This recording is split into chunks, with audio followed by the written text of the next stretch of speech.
diperintahkan untuk bersama-sama memproses cukup satu saja individu manusia agar memiliki kualitas tertinggi yang bisa mereka capai dengan tujuan memudahkan malaikat muqarrabin agar bisa berinteraksi dengan manusia, hidup ataupun mati. Proses pembimbingan secara manual terhadap individu tersebut akan digunakan sebagai standar operasi untuk proses otomatis ketika malaikat muqarrabin sudah turun nantinya. Dalam kesempatan yang sama, umat manusia didefinisikan, dikategorikan, dan diukur kualitasnya di hadapan yang maha tinggi. Standar yang digunakan adalah keikhlasan seorang manusia dalam menghadapi takdir yang ditetapkan kepadanya di dunia, yang tercermin dalam keputusan-keputusan yang ia ambil di dalam sandiwara kehidupan.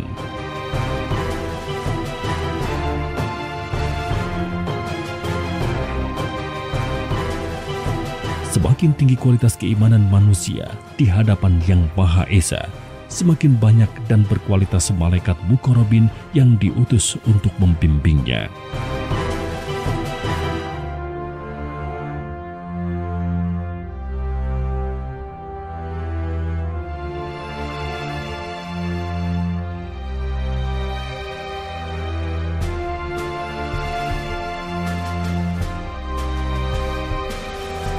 Dari pengadilan rohani, Nur Muhammad mengklasifikasikan tingkat keimanan manusia menjadi 20 tingkatan dengan level 1 tertinggi, sementara level 20 terendah. Tingkatan ini untuk menentukan berapa jumlah dan kualitas malaikat muqarrabin yang akan memberikannya pertolongan dari dalam diri manusia. Manusia yang akan difokuskan untuk dididik di alam nyata memiliki tingkatan antara 1 hingga 17. Sementara level 18, 19, dan 20 akan difokuskan pengajarannya di alam fana karena keikhlasan mereka sangatlah rendah jika dibandingkan dengan sisa hidup mereka di alam nyata. Atau dengan kata lain, mereka akan diwafatkan terlebih dulu sebelum memulai proses pengajarannya.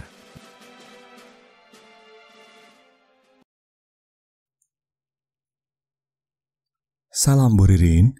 Salam Arli. Bu, udah lumayan lama nih sejak terakhir kali kita bikin video baru. Iya. Saya kira semenjak diperintah untuk berhenti bikin, sudah berhenti selamanya Bu bikin video di channel ini. Saya juga mengira begitu. Ternyata kemarin disuruh bikin video baru lagi karena ada informasi baru yang sangat penting untuk disampaikan. Informasi baru? Mengenai apa Bu? Dunia baru. Dunia baru? Iya. Oke. Apa informasi barunya, Bu? Lumayan panjang ceritanya.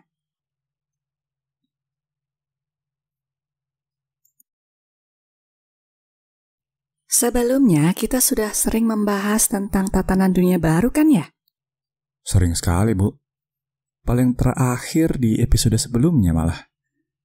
Kita membahas bahwa sekarang ini ketika terjadi begitu banyak gejolak di seluruh penjuru dunia, mulai dari pandemi, perang, konflik sosial, budaya, dan ekonomi dalam masyarakat, serta bencana alam. Semua bentuk kehancuran itu sejatinya merupakan dorongan dari Yang Maha Kuasa agar manusia segera berlari ke dunia baru. Rangkaian ujian beruntun dalam setiap sisi kehidupan manusia agar manusia segera naik kelas, agar manusia segera berlari maju dalam sekolah kehidupan demi mencapai tatanan dunia baru, yaitu ketika 3K menjadi sarana kehidupan, bukan tujuannya. Ketika manusia bertuhankan Allah, bukan buatan Allah. Betul sekali. Nah, sekarang kita perlu meruntun ke belakang bagaimana bisa sampai pada titik ini. Siap menyimak, Bu. Kamu sudah paham kan bahwa pengadilan rohani itu ibarat Ifrit, Khidir, Adam, dan Eva sebagai pengacara, pembela, sekaligus tersangka. Kemudian Jibril sebagai jaksa penuntut dan Yang Maha Kuasa sebagai hakimnya. Sudah, Bu. Dan Lauh Mahfuz alias Akashic Record, catatan akan segala sesuatu yang terjadi di alam semesta ini sebagai barang buktinya. Betul. Kemudian, kamu juga sudah paham bahwa selama beberapa ratus tahun terakhir ini, keempat Muhammad melakukan berbagai macam intervensi cukup besar kepada jalannya peradaban manusia. Iya, Bu.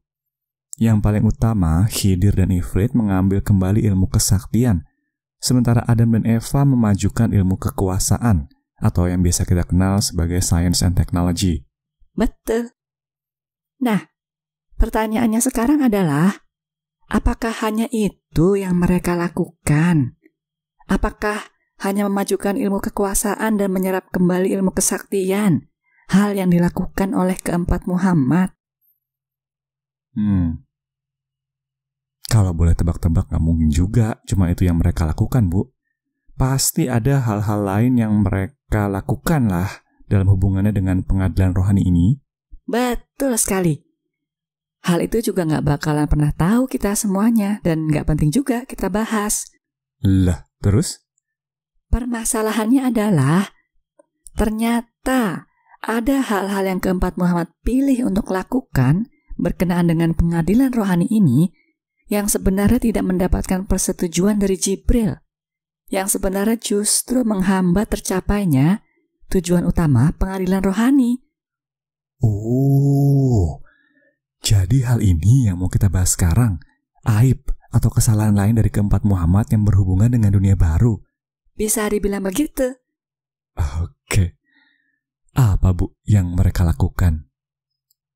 Mereka membocorkan informasi yang seharusnya rahasia di antara mereka berlima saja ke malaikat tanda kutip dan siluman yang berada di bawah kendali mereka. Membocorkan rahasia? Iya. Mengenai pengadilan rohani? Dan juga mengenai dunia baru. Jadi terdapat informasi-informasi yang sebenarnya menurut Jibril lebih baik jangan dikabarkan, tetapi oleh keempat Muhammad justru dibocorkan ke anak-anak mereka. Begitu kan? Betul.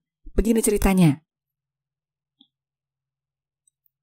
Berita mengenai tatanan dunia baru ini dikabarkan secara real dan pasti, bukan sekedar desas-desus ke para malaikat tanda kutip dan siluman, mereka yang berada di puncak 3K di dunia ini, alias para dewa, dewi, nabi, rasul, dan semacamnya, yang disembah dan dipuja oleh umat manusia yang hidup, pada tahun 1989, sejak awal proses pengadilan rohani baru dimulai. Kurang lebih ketika ibu pertama kali bertemu dengan kelima Nur Muhammad itu ya? Betul. Secara real dan pasti, apa maksudnya, Bu? Artinya langsung dari mulut salah satu dari keempat Muhammad, bukan sekedar ramalan ataupun desas-desus seperti sebelumnya. Oke. Jadi pada tahun 1989 itu, ketika pengadilan rohani baru akan dimulai, para malaikat tanda kutip dan siluman sudah mendapatkan kabar mengenai apa yang menunggu di akhir pengadilan rohani tersebut ya, Bu? Iya. Dan apakah ini yang dimaksud dengan membocorkan rahasia? Bukan. Kalau ini sih masih dalam persetujuan bersama. Sebab malaikat Muqarrabin Yasin dan Nurani kan memang harus berkolaborasi dengan malaikat tanda kutip dan siluman. Oke. Berarti ibarat kampanye marketing pas mau buka mall baru ya, Bu? Baliho dan iklannya tersebar kemana-mana, meskipun bangunannya belum jadi. Supaya semua orang tahu. Segera hadir di dekat Anda, mall terbesar bernama Dunia Baru. Iya, semacam itu. Tetapi dalam konteks ini, semua orang di sini adalah mereka yang secara nyata memiliki kekuasaan, kesaktian, dan kekayaan terbesar. Mereka yang paling banyak memiliki pengikut dan keturunan. Mereka yang paling sakti dan berkuasa. Bukan manusia-manusia biasa kayak kita gini. Oke. Semacam dewa-dewi, nabi rasul atau leluhur yang dipuja dan disembah oleh manusia yang hidup kan? Betul. Ngerti. Terus? Dan sama juga seperti di dunia nyata, meskipun cuma dikasih tahu kepada individu-individu tertentu, informasi tersebut pada akhirnya akan tersebar dari mulut ke bawahan mereka, ke pengikut mereka, ke keturunan mereka, termasuk juga ke umat manusia hidup yang berada di bawah kekuasaan mereka. Iya. Mereka yang mendengar atau melihat iklan grand opening mall tersebut tentu akan memberitahukannya ke keluarga, teman, dan saudara ya, Bu, apapun itu motivasinya, mereka pasti akan berdiskusi mengenai kabar baru itu, atau bahkan mengajak untuk bersiap-siap pergi ke sana. Betul. Oke. Permasalahannya adalah, 1, dunia baru ini nggak seperti mall yang bisa dicek kebenaran informasinya, lokasinya, dengan pergi ke sana dan melihat secara langsung proses pembangunannya. Iya ya. Karena dunia baru ini bukanlah sekedar bangunan baru seperti mall, melainkan sebuah tatanan baru bagi kehidupan dan kematian. Ketika dimensi manusia yang hidup terpisah total dari mereka yang mati, sehingga yang mati tidak bisa mempengaruhi yang hidup, dan yang hidup tidak bisa mempengaruhi yang mati. Gimana caranya mengecek dan memastikan sesuatu yang baru mau diciptakan, yang belum pernah ada sebelumnya? Begitulah. Apa akibatnya tidak bisa mengecek langsung? Akibatnya informasi yang tersebar mengenai dunia baru pun menjadi simpang siur. Masing-masing individu yang mendapatkan kabar ini otomatis akan menggunakan asumsi mereka sendiri mengenai seperti apakah dunia yang baru itu. Ada yang bilang dunia baru itu semua manusia dimatikan, terus sebagian masuk surga dan sebagian neraka. Bukan, dunia baru itu mereka yang nggak beriman dimatikan, sementara yang beriman akan diselamatkan, dan begitu seterusnya. Kebayang? Iya, ngerti Bu. Ini permasalahan yang dalam kehidupan sehari-hari juga selalu terjadi sebenarnya, terutama di zaman sosial media seperti sekarang. Betul. Ujung-ujungnya adalah banyak kabar yang tidak benar alias hoax yang berada dalam pemahaman umat manusia mengenai apa itu dunia baru yang sebenarnya. Iya, saya ngerti. Itu masalah yang pertama tentang kabar dunia baru itu. Terus? 2. Nah, ini yang sebenarnya menjadi fokus kita sekarang. Kenyataan pahitnya adalah informasi yang disebar dan dibukakan oleh keempat Muhammad ke umat manusia, baik ke yang hidup maupun yang mati, mengenai dunia baru ini, sengaja dikontrol dan dimanipulasi dengan tujuan tertentu oleh Ifrit, Khidir, Adam, dan Eva. Dimanipulasi demi tujuan tertentu oleh keempat Muhammad? Iya. Dimanipulasi seperti apa, Bu? Ya, yang seperti saya bilang sebelumnya. Ada hal-hal yang seharusnya tidak boleh diceritakan sama sekali, yang seharusnya ditutup rapat, tetapi malah sengaja dibocorkan ke para malaikat tanda kutip dan siluman. Dan ada juga hal-hal yang seharusnya dikabarkan dengan tepat dan jelas, justru ditutupi dan dihambat penyebarannya. Oh, begitu.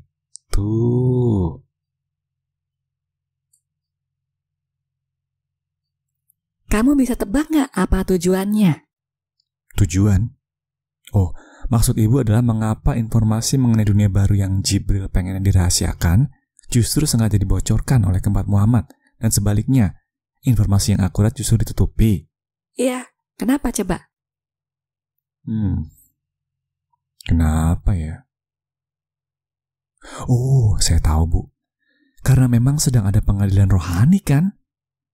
Kan sejatinya antara Jibril dengan keempat Muhammad sedang ada perdebatan, ibarat sedang bermain catur. Dengan kata lain, kabar mengenai dunia baru ini bukanlah sekedar prosedur, melainkan juga merupakan kesempatan atau celah bagi keempat Muhammad dalam membela diri, kan? Dengan mengontrol informasi mengenai dunia baru, Ifrit, Khidir, Adam, dan Eva sebagai pengacara pembela bisa berusaha memperkuat pembelaan mereka di hadapan Yang Maha Pencipta, supaya tuntutan dari Jibril bisa berkurang misalnya, atau supaya pertanggungjawaban mereka bisa lebih ringan di hadapan Allah. Betul sekali. Kurang lebih begini ilustrasinya. Contoh, Khidir. Pada suatu ketika, di tengah-tengah pengadilan rohani, kelima Nur Muhammad mendapatkan kesimpulan bahwa malaikat tanda kutip atau siluman yang berada di bawah kepemimpinan Khidir atau individu-individu yang beliau paling sayangi dan pedulikan ternyata memiliki nilai keikhlasan yang relatif rendah, pertanggungjawaban karma yang sangat besar di masa depan, serta utang sumber daya yang menumpuk. Ini berarti termasuk golongan manusia yang paling rendah justru di hadapan Allah ya, Bu? Dan hal ini tentu bukan kabar yang bagus bagi Khidir secara pribadi. Betul. Terus gimana, Bu? Kalau begini, biasanya Khidir nggak terima. Kemudian mengajukan evaluasi ulang dengan menggunakan individu manusia lain. Khidir akan meminta kepada Jibril agar mengetes orang yang berbeda. Manusia yang kodratnya berbeda tetapi yang memiliki tingkatan keikhlasan yang sama berdasarkan perhitungan Jibril. Oke. Dan Ibu Ririn kemudian disuruh ketemu orang tersebut ya? Ibu diarahkan untuk jadi bahan ujian bagi orang tersebut, alias memprosesnya. Betul. Terus? Masalahnya adalah kali ini Khidir membocorkan poin-poin penting mengenai ujian tersebut ke anak buahnya supaya hasilnya lebih bagus, semacam contekan gitu. Dan anak buahnya kemudian akan bergerak untuk mempengaruhi evaluasi tambahan tersebut melalui berbagai macam cara. Hah? Seriusan, Bu? Serius? Untuk apa? Kalau hasil evaluasi ulang ini lebih bagus, kan otomatis semua individu manusia, baik yang mati maupun yang hidup, yang memiliki level keimanan sama, akan terdorong naik juga kedudukannya di hadapan Allah. Termasuk Khidir sendiri, termasuk malaikat tanda kutip dan siluman yang beliau sayangi.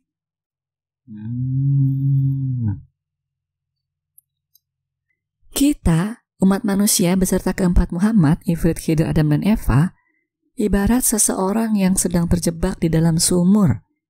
Kemudian Jibril dan malaikat muqarrabin merupakan tali pertolongan yang diulurkan ke bawah untuk menolong kita naik. Nah, perdebatan dalam pengadilan rohani ini kan sebenarnya menentukan seberapa jauh kita harus berdiri, melompat, dan memanjat sendiri ke atas, dan seberapa panjang tali pertolongan tersebut akan diulurkan ke bawah, atau seberapa kuat tali tersebut kemudian ditarik untuk naik ke atas. Semakin tinggi hasil pengadilan rohani bagi individu manusia, maka semakin panjang tali pertolongan tersebut, atau semakin kuat tarikan untuk naik ke atas. Sebaliknya, jika hasilnya rendah, maka talinya semakin pendek, atau tarikannya semakin lemah. Oh, iya. Kalau manusia nilai keikhlasan relatif tinggi, maka akan langsung mendapatkan malaikat muqarrabin lumah dan syariat. Sementara jika relatif rendah, maka hanya mendapatkan nurani dan yasin ya, Bu? Betul, contoh konkretnya begitu. Jadi, dengan membocorkan informasi-informasi ujian tersebut, keempat Muhammad atau Khidir dalam kasus ini ingin supaya beban mereka dan dosa-dosa mereka selama ini lebih besar ditanggung oleh Jibril dan malaikat muqarrabin ya. Mereka ingin supaya tali pertolongannya sepanjang mungkin. Betul. Atau bahkan kalau bisa manusianya tinggal bergelantungan aja dan ditarik ke atas oleh malaikat muqarrabin. Nggak perlu berusaha memanjat sendiri. Kalau bisa, semua dosa dan kesalahan keempat Muhammad ditebus oleh Jibril. Begitu rupanya. Jadi keempat Muhammad dalam pengadilan rohani ini pun berusaha curang ya, Bu? Betul.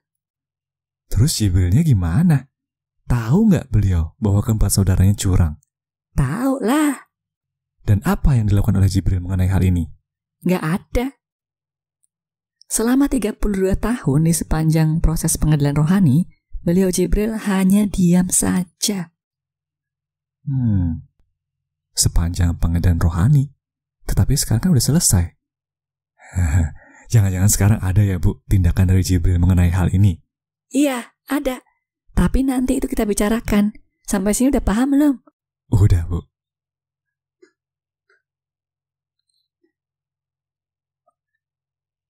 Sebentar, Bu. Berarti Ibu Ririn yang menjadi korban dong kalau begini. Soalnya, semakin sering keempat Muhammad meminta evaluasi ulang, maka semakin banyak juga orang yang harus diuji kan? Kemudian semakin sering ibu harus menjadi umpan untuk menguji, otomatis semakin sering pula Bu Ririn jadinya disakiti dan dizolimi oleh orang-orang yang sedang diuji tersebut kan? Iya, betul. Makanya pengadilan rohani seharusnya tahun 2012 udah selesai semua, malah mundur terus sampai sekarang. Waduh, begitu rupanya. Makanya sekarang setelah pengadilan rohani usai, ketika Bu Ririn gak dibolehin ketemu siapa-siapa oleh Jibril, Bu Ririn malah seneng ya? Iya, betul banget. Hal itu berarti saya tidak perlu menjadi umpan lagi untuk menguji orang. Iya. Permasalahan selanjutnya, 3. Kebocoran informasi mengenai pengadilan rohani dan dunia baru yang seharusnya rahasia, dan penghambatan informasi yang seharusnya disebar dengan tepat dan jelas, juga memiliki konsekuensi kemana-mana. Oh iya, pastinya. Tindakan kecil yang dilakukan keempat Muhammad itu pasti memiliki butterfly effect ke seluruh penjuru dunia ya Bu. Contohnya permasalahan nomor 1 tadi. Ketika informasi tentang dunia baru kurang tepat, malaikat tanda kutip siluman dan manusia jadi cenderung menggunakan asumsi sendiri. Jadi cenderung terbiaskan nafsu juga. Akibatnya jadi banyak hoax dan misinformasi ya. Betul. Saya kasih contoh ilustrasi lagi biar gampang dibayangkan. Di tengah-tengah proses pengadilan rohani, Khidir mengunjungi beberapa malaikat tanda kutip atau siluman yang ia kenal. Misalnya Wisnu. Khidir bilang ke Wisnu yang disembah dalam agama Hindu, "Hei Wisnu, tahu nggak? Sebentar lagi akan ada dunia baru. Semua manusia akan dibagi menjadi tingkatan-tingkatan." Kemudian Wisnu bertanya, "Tingkatan-tingkatan seperti apa yang Khidir maksud?" Kemudian Khidir menjawab lagi, "Hanya manusia-manusia pilihan yang akan mengisi dunia baru tersebut." "Manusia pilihan seperti apa?" tanya Wisnu lagi. Tetapi Khidir enggan menjelaskan lebih lanjut, langsung hilang. Tingkatan-tingkatan, manusia pilihan. Oh, dalam agama Hindu kan ada kasta-kasta Bu. Kalau informasi cuma begini kan Wisnu atau siapapun itu yang kemudian mendengar kabarnya dari Wisnu, semua siluman, malaikat tanda kutip atau bahkan manusia yang hidup, bisa berpikiran bahwa yang dimaksud manusia pilihan ini adalah kasta-kasta dalam agama Hindu kan Bu? Betul sekali. Ini contoh konkret konsekuensi dari kecurangan keempat Muhammad tersebut yang mengakibatkan efek kupu-kupu ke seluruh penjuru dunia. Oh, begitu rupanya. Kemudian Khidir juga mendatangi petinggi-petinggi dari agama lain, Kristen atau Katolik misalnya, Peter. Saint Peter ya? Salah satu murid pertama Yesus itu? Mungkin. Saya juga nggak tahu, saya cuma tahu namanya Peter aja. Khidir ngomong, "Hei Peter, tahu nggak? Yesus kesayanganmu itu udah lahir kembali loh." Kemudian Peter bertanya, "Oh ya? Di mana beliau sekarang? Apakah ini berarti semua ramalan yang mengikuti kedatangan kembali Isa itu akan terwujud? Apakah kerajaan Tuhan akan segera turun ke bumi?" Tetapi Khidir lagi-lagi enggan menjelaskan, langsung hilang. Ada aja. Kemudian Khidir mendatangi petinggi-petinggi dari agama Islam, misalnya Ali. "Hei Ali, kamu tahu nggak? Dalam dunia baru, agama yang digunakan adalah Islam loh." Ali kemudian bertanya, "Bagaimana mungkin? Kondisi Islam saat itu sangatlah lemah, tidak seperti dulu. Ada begitu banyak umat Islam yang sekarang berada dalam kondisi tertindas." Tetapi Khidir juga sama, langsung hilang. Dan begitu seterusnya. Saya udah kebayang Bu. Jadi Khidir dengan sengaja memberikan informasi minimal dan berbeda-beda terhadap individu malaikat tanda kutip atau siluman. Betul. Dan informasi tersebut bukanlah kebohongan. Memang benar manusia akan ada tingkatan-tingkatan. Memang benar Nabi Isa sudah reinkarnasi. Dan memang benar Islam itu agama Allah yang dikabarkan di surat An-Nasr. Tetapi kabar tersebut juga tidak sepenuhnya benar, sebab informasinya kurang lengkap, dapat diinterpretasikan berbeda-beda, tergantung siapa yang mendengar. Kabar tersebut bisa dibiaskan oleh nafsu mereka masing-masing. Betul sekali. Dan yang seperti Ibu bilang tadi, informasi ini meskipun hanya diberitahukan kepada petinggi-petinggi, bukan berarti berhenti di situ. Pasti akan tersebar ke bawahan-bawahan mereka, kolega-kolega mereka, keturunan mereka, dan juga pengikut mereka. Iya, kalaupun ya Wisnu, Peter, dan Ali bisa mengendalikan nafsu mereka dengan tidak mengubah informasi tersebut berdasarkan asumsi pribadi mereka, bukan berarti semua kolega, bawahan, dan keturunan mereka juga pasti bisa melakukan hal yang sama. Betul juga. Manusia yang dikendalikan nafsu akan cenderung menggunakan hak-hak prerogatif Allah. Kalau bocoran informasinya seperti tadi, otomatis yang beragama Hindu akan menganggap agamanya yang paling benar, yang paling superior. Tingkatan agama mereka pasti yang berada paling atas. Soalnya dunia baru nanti akan ada tingkatan-tingkatan, persis seperti kasta dalam agamanya. Iya. Padahal yang dimaksud adalah tingkatan keikhlasan di hadapan Allah, bukan di hadapan sesama manusia. Tingkatan yang dimaksud adalah level keimanan yang dihitung berdasarkan iradat bersih yang diakumulasikan manusia selama hidupnya, bukan sekedar kebetulan lahir dari siapa, bukan berdasarkan kodrat, atau bahkan iradat juga yang kotor. Iya. Begitu juga dengan yang beragama Kristen atau Katolik. Waktu yang mereka tunggu-tunggu akhirnya tiba karena Yesus sudah turun kembali. Berarti setelah ini mereka semua akan terselamatkan. Berarti setelah ini akan ada perang melawan antikristus, atau perang melawan manusia pengikut iblis atau setan, dan seterusnya. Betul. Padahal antikristus atau dajjal yang dimaksud ada di dalam diri kita masing-masing, yaitu sifat nafsu yang tidak terpisahkan dari diri kita. Perang yang dimaksud justru melawan kecenderungan pribadi yang harus kita kendalikan sendiri dengan menjawab soal-soal kehidupan dengan benar di hadapan Allah yang Maha Kuasa, bukan perang melawan sosok manusia yang berbeda pandangan dengan kita. Dan Isa lahir kembali bukan berarti semua masalah langsung beres atau dosa mereka langsung dihapuskan begitu saja. Masing-masing individu tetap harus menanggung karma dari perbuatan yang mereka pilih selama ini. Masing-masing harus melakukan iradat bersih sendiri di hadapan Allah. Iya ya. Kemudian yang beragama Islam juga sama pasti, Bu. Mereka yang dikendalikan nafsu pasti akan mengira bahwa setelah ini harus ada penaklukan besar-besaran kepada manusia yang memiliki agama selain Islam. Setelah ini harus ada kekhalifahan yang bertujuan mengislamkan umat manusia di seluruh dunia. Betul sekali. Padahal Islam yang dimaksud di sini adalah penyerahan diri kepada Yang Maha Kuasa, yang dilaksanakan ketika menghadapi proses pengambilan hak-hak prerogatif Allah. Islam rohani yang dikendalikan fitrah, bukan sekedar Islam jasmani yang selalu dikendalikan nafsu. Justru kebalikan dari pemahaman mereka. Begitu rupanya. Kalau saya pikir-pikir, contoh yang Ibu ilustrasikan ini persis dengan kenyataan belasan tahun terakhir ini. Berbagai macam konflik yang terjadi di dunia ini, Bu. Saya baca berita-beritanya di negara-negara lain. Termasuk yang terjadi juga di Indonesia. Memang. Jadi maksud Ibu, kondisi dunia seperti sekarang ini sebenarnya berpangkal dari informasi yang disampaikan ke empat Muhammad, ke malaikat tanda kutip dan siluman juga ya. Sebuah efek kupu-kupu juga sebenarnya. Iya.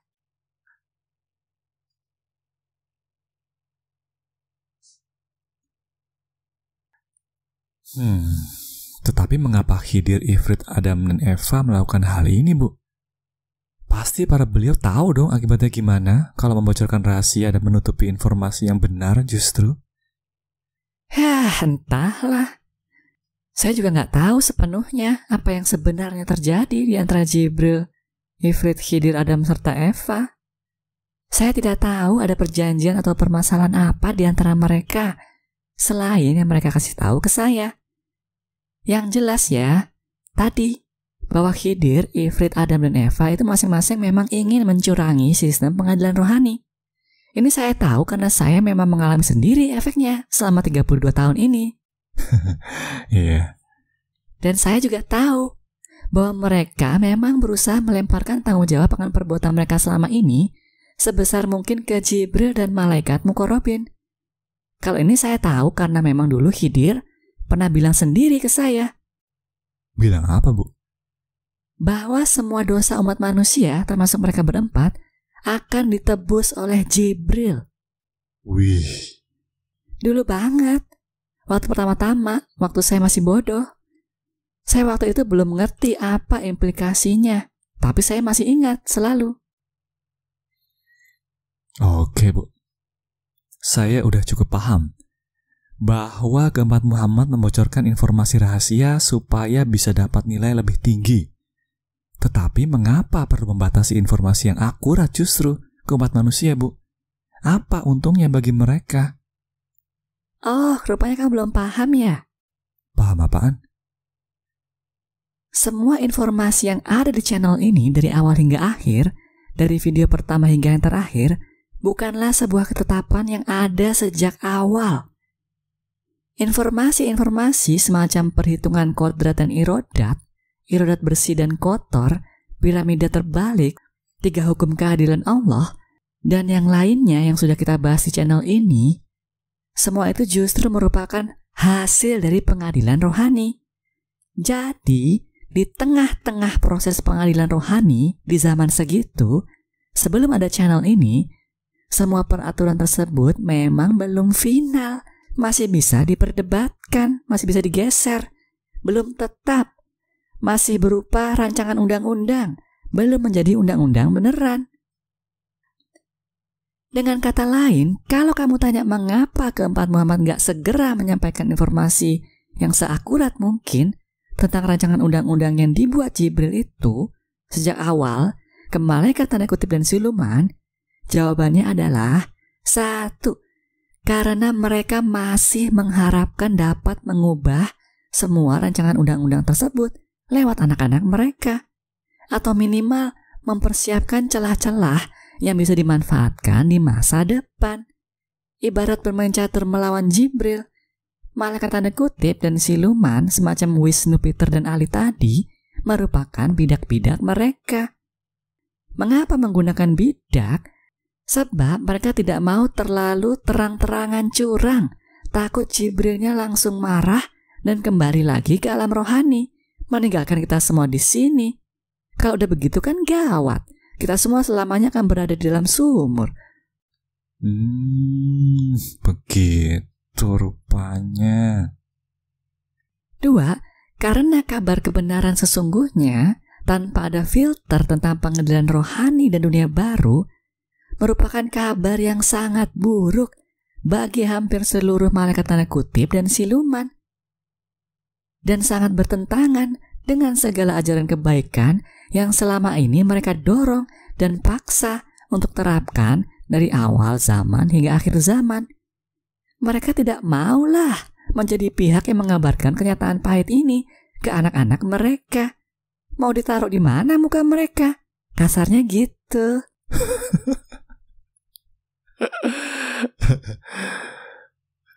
Iya sih. Implikasi dari perkara kodrat irodat bersih dan kotor, hukum keadilan Allah, dan semua yang telah kita bahas di sini, berarti para malaikat tanda kutip dan siluman yang berada di puncak 3K justru mayoritas berada dalam posisi paling rendah di hadapan Allah ya, Bu? Betul. Dan keempat Muhammad enggan untuk mengakui kesalahan mereka tersebut di hadapan anak-anak mereka. Iya, setidaknya begitulah kata Jibril intinya. Ya ampun. Semakin banyak saya mendengar informasi sebenarnya tentang keempat Muhammad, saya semakin berpikiran bahwa mereka itu sangat manusiawi ya, Bu. Mereka memiliki kekuasaan dan kesaktian yang begitu tinggi, merupakan tangan dari penciptaan alam semesta ini.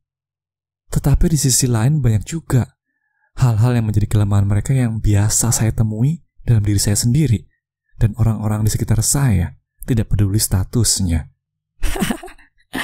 Ya iyalah, mereka kan memang biangnya manusia. Justru manusialah yang mirip dengan mereka, bukan sebaliknya. Karena mereka itu biangnya fitrah sekaligus nafsu kita. Maka hal-hal termulia yang bisa kita lakukan sebagai manusia sudah pernah mereka berempat lakukan juga sebelumnya. Dan sebaliknya, hal-hal terendah yang berpotensi umat manusia lakukan, mereka sebenarnya juga udah pernah melakukan semua itu sebelumnya. Mereka adalah sisi terbaik sekaligus terburuk dari umat manusia. Ifrit, Khidir, Adam, dan Eva merupakan makhluk yang sangat berkuasa dibandingkan diri kita. Tetapi mereka bukanlah yang maha kuasa. Iya ya.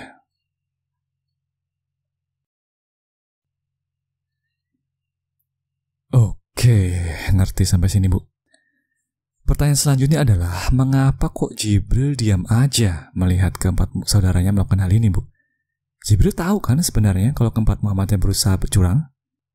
Iya, tahu. Mengapa dibiarkan? Alasannya adalah karena di hadapan Allah, berbagai kebocoran informasi rahasia dan pembatasan informasi akurat tersebut sebenarnya juga merupakan sebuah ujian bagi setiap individu manusia yang terlibat, baik mereka yang hidup maupun yang mati. Dinamika ini adalah bagian dari pengadilan rohani juga. Bagaimana bisa? Sebab pilihan hidup yang diambil oleh siapapun yang mendengar kabar tersebut dan siapapun yang berusaha menutupi kabar ilmu kebenaran juga akan menentukan kedudukan mereka di hadapan Allah. Selain itu, kebocoran dan misinformasi ini juga merupakan sebuah pembuktian dari Jibril kepada Yang Maha Kuasa bahwa memang beginilah keempat Muhammad, memang beginilah umat manusia. Iya juga. Karena semuanya itu bergantung pada kodrat dan irodat juga ya. Berarti dalam kasus Wisnu, Peter, dan Ali tadi misalnya, masing-masing dari mereka sebenarnya bisa memilih setelah menerima kabar tersebut. Apakah akan diam saja atau menyebarkannya ke semua orang, gitu kan, Bu? Betul. Dan jangan lupa juga bahwa keempat Muhammad menyebarkan misinformasi tersebut bukan cuma ketiga orang ini doang, tapi banyak sekali. Oke. Dan orang-orang yang kemudian mendapatkan kabar tersebut juga bisa memilih apakah akan berusaha mencerna informasinya atau langsung menyebarkannya ke orang lain lagi ya. Iya. Lah ini kan sama persis dengan yang sekarang sedang terjadi di berbagai macam media sosial, Bu, di internet. Ketika pada akhirnya banyak sekali tersebar kabar-kabar yang tidak benar dan hoax. Iya, persis. Fenomena tersebut kan sebenarnya juga ujian kemurnian niat bagi semua orang yang terlibat di dalamnya tanpa kecuali. Setiap kali kamu mendengar kabar apapun itu lewat media sosial atau di internet, kamu kan sebenarnya juga bisa memilih apakah akan bereaksi menggunakan fitrah atau nafsu. Kamu bisa memilih apakah berusaha mengecek dulu kebenarannya atau langsung menyebarkan. Iya ya, hal ini sebenarnya udah kita bahas sejak awal, Bu, ketika kita membahas percepatan ujian kehidupan manusia. Iya. Perbedaannya adalah skala efeknya. Kalau malaikat tanda kutip atau siluman yang memiliki miliaran pengikut memilih untuk menyebarkan hoax tersebut atau memilih untuk mengerahkan kekuasaan dan kesaktiannya berdasarkan kabar tidak benar tersebut, tentu efeknya berbeda jauh dengan manusia biasa yang tidak punya apa-apa kan? Iya, pastinya. Kalau misalnya Wisnu atau Peter atau Ali kemudian mengerahkan semua anak buahnya berdasarkan pembiasan nafsu dan asumsi salah mereka tersebut, tentu akibatnya sangatlah besar bagi kita-kita yang berada di bawahnya ini ya, Bu. Betul. Dan otomatis pertanggungjawaban mereka di hadapan Allah juga semakin besar. Iya. Gawat. Dan kenyataannya gimana, Bu? Bagaimana reaksi kebanyakan malaikat tanda kutip dan siluman setelah mendapatkan misinformasi dan bocoran dari keempat Muhammad itu? Macam-macam. Ada yang diam, ada yang langsung bergerak, ada yang pasrah, dan ada yang langsung menggunakan berbagai macam cara untuk bisa mempertahankan kedudukan mereka. Yang jelas, saya cuma tahu yang berhubungan langsung dengan saya secara pribadi. Kalau dalam skala dunia, entahlah, bisa kamu kira-kira sendiri kok. Kalau misalnya dalam sebuah masyarakat besar, dalam skala suku, bangsa atau negara, Tiba-tiba orang-orangnya jadi nggak masuk akal perilakunya secara mendadak. Misalnya tiba-tiba kebenciannya memuncak secara bersamaan.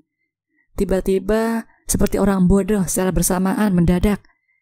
Itu semua pasti akibat dari malaikat tanda kutip atau siluman yang berada di atas mereka, yang selama ini melindungi sekaligus mengeksploitasi mereka. Waduh. Kalau begini acuannya sih berarti hampir seluruh dunia dong, Bu, sekarang ini. Begitulah.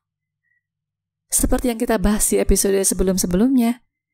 Di mata manusia yang rasional, yang relatif bebas dari pengaruh roh, perilaku mereka ini sangatlah tidak masuk akal. Wajar, karena mereka memang sedang dikendalikan roh-roh gentayangan yang tidak punya jasad, tidak punya badan, yang tidak takut mati, kan udah mati. Mereka sedang dipengaruhi roh-roh yang memilih untuk menggunakan nafsunya ketika mendengar kabar hoax tentang pengadilan rohani dan dunia baru. Atau bisa juga sih individu manusianya yang memilih untuk menggunakan nafsunya. Sama aja intinya, kalau kita lihat berdasarkan perspektif di hadapan Allah. Saya kira orang-orang semacam itu memang sengaja disesatkan oleh roh-roh yang mengikuti atau menempel mereka, Bu, dalam rangka menguji dan menghukum mereka, supaya roh-roh tersebut bisa menebus kesalahan mereka. Sebagian memang begitu. Sebagian memang sengaja menghukum karena mengikuti arahan dari malaikat muqarrabin. Tetapi sisanya masih banyak juga yang murni berperilaku seperti itu karena dikendalikan nafsunya. Karena efek kupu-kupu dari bocoran dan misinformasi dari keempat Muhammad. Jadi, bukannya berusaha mengarahkan manusia yang hidup ke jalan yang lurus, mereka justru mengikuti dorongan nafsu mereka masing-masing. Mereka justru tetap berusaha melindungi anak-anaknya dari proses kiamat, dari proses pengambilan kembali hak-hak prerogatif Allah. Mereka sama sekali tidak mau berusaha memahami bahwa proses ini justru bermanfaat bagi semua pihak, baik yang hidup maupun yang mati. Oh, jadi maksud Ibu sebagian dari roh-roh tersebut memang tidak ada niat untuk menghukum dan mengharamkan anak cucunya. Iya. Tetapi, meskipun begitu, perilaku manusianya kalau dilihat dari luar sama aja dengan mereka yang sedang diarahkan untuk diuji dan dihukum. Betul. Kok bisa ya? Karena kehendak statis Allah. Kehendak statis Allah? Iya. Sekarang kita sampai pada inti dari video ini. Sebuah perkembangan baru yang sangat krusial perkara pengadilan rohani dan dunia baru yang dari tadi kita omongin. Apa, Bu? Pada hari Selasa, tanggal 19 Oktober lalu, Jibril sudah selesai proses serah terima kekuasaan akan alam semesta ini kepada Yang Maha Kuasa. Hah, apa maksudnya itu, Bu? Jadi begini, sebagaimana pembahasan-pembahasan kita sebelumnya, penguasa akan alam semesta ini dari awal zaman hingga akhir zaman, secara real, de facto-nya, adalah keempat Muhammad, Ifrit, Khidir, Adam, dan Eva. Oke. Kemudian Jibril turun setelah mereka berempat menyerah. Pada titik ini bisa dibilang Jibril yang paling berkuasa, meskipun keempat Muhammad juga masih memiliki pengaruh yang relatif terbatas. Oke. Nah, ternyata sekarang bermodalkan kecurangan yang dilakukan keempat Muhammad yang dari tadi kita bahas, Jibril akhirnya berhasil mengumpulkan cukup bukti supaya bisa menyerahkan kekuasaan akan alam semesta ini kembali ke Yang Maha Kuasa. Ini merupakan hal yang sangat mengejutkan bagi keempat Muhammad. Sebab dalam pikiran mereka selama ini, mereka beranggapan posisi mereka itu akan terus seperti saat pengadilan rohani, di mana mereka masih bisa memaksa Jibril untuk menuruti permintaan mereka dengan cara-cara yang kita bahas barusan. Apa bedanya ini, Bu, dengan sebelum-sebelumnya? Oh, berbeda banget. bagaikan bumi dan langit. Kalau kekuasaan akan alam semesta ini sudah dipegang sendiri oleh Yang Maha Pencipta, maka keempat Muhammad sama sekali nggak akan bisa melakukan kecurangan semacam yang tadi. Mereka nggak akan bisa mencari-cari celah supaya tali pertolongan dari Jibril dan malaikat muqarrabin bisa diturunkan lebih rendah lagi dari ketetapan sebelumnya. Jika sebelumnya mereka masih bisa bergerak dan mempengaruhi jalannya dunia ini lewat anak-anak mereka, malaikat tanda kutip dan siluman, maka sekarang tidak bisa lagi. Satu-satunya yang bisa mereka lakukan hanyalah penyerahan diri total terhadap Yang Maha Esa, tidak peduli apa keputusannya. Mereka nggak akan punya kendali akan apapun itu yang akan terjadi di alam semesta ini. Sebelum proses serah terima ini selesai, Arli, keempat Muhammad masih bisa berusaha melindungi para malaikat tanda kutip dan siluman dari konsekuensi penuh hukum keadilan yang ada 3 itu. Misalnya, memberikan keringanan atau pengecualian dan semacamnya. Mereka masih bisa KKN, mengatur supaya mereka masih bisa memiliki 3K di alam semesta ini. Atau mengatur supaya karmanya datang lebih lambat, supaya konsekuensi dari perbuatan mereka bisa ditunda kedatangannya di kehidupan selanjutnya, reinkarnasi selanjutnya, dan lain-lain. Dan sejalan dengan itu, para malaikat tanda kutip dan siluman serta berbagai roh kudus lainnya juga sama. Juga bisa memanfaatkan proses kiamat ini supaya mereka dapat mempertahankan atau menambah 3K mereka di alam semesta. Oh, seperti roh-roh yang tadi itu, Bu, ya, yang menolak untuk mengarahkan manusia yang hidup ke jalan yang lurus. Betul. Terus apa hubungannya hal ini dengan kehendak statis Allah? Karena proses serah terima ini sudah selesai, maka setelah ini kehendak statis Allah, yaitu kehendaknya untuk mengambil kembali hak-hak prerogatifnya, akan terwujud dengan relatif sangat cepat. Jika sebelumnya kita mengibaratkan berbagai macam kejadian dalam 2 tahun terakhir ini sebagai gear 5 dalam proses kiamat, maka setelah ini akan ada gear 6, 7, 8, dan seterusnya. Waduh, nggak kebayang itu. Contoh konkretnya adalah roh-roh yang masih ingin melindungi manusia tadi, mereka menolak untuk mengarahkan keturunan mereka, manusia yang masih hidup, ke jalan yang benar dengan menghukum mereka. Oh, nggak akan bisa sekarang ketika Allah yang memegang alam semesta. Apapun itu yang mereka lakukan, pasti justru mengarah sesuai dengan kehendak Allah untuk mengambil hak prerogatif umat manusia tersebut. Jika mereka berusaha menutup aib anaknya, maka aibnya justru akan semakin terbuka lebar.